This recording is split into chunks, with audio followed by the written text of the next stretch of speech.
إبراهيم رب اجعل هذا البلد آمنا واجنبني وبني أن نعبد الأصنام رب إنهن أضللن كثيرا من الناس فمن تبعني فإنه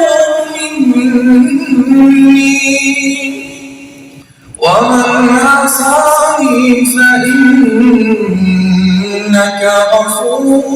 رحيم ربنا إني أسكنت من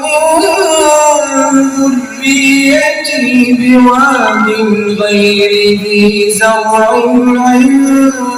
عند بيتك المحرم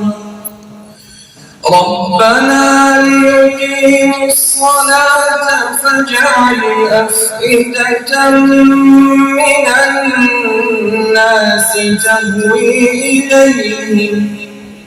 وارزقهم من الثمرات لعلهم يشكرون ربنا إنك تعلم ما نخفي وما نعلن وما يخفى على الله من شيء في الأرض ولا في السماء الحمد لله الذي وهب لي على الكبر إسماعيل وإسحاق إن ربي لسميع الدعاء رب اجعلني مقيم الصلاة ومن ذريتي ربنا وتقبل دعاء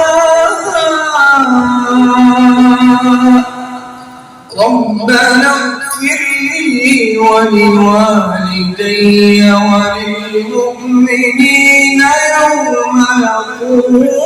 الحساب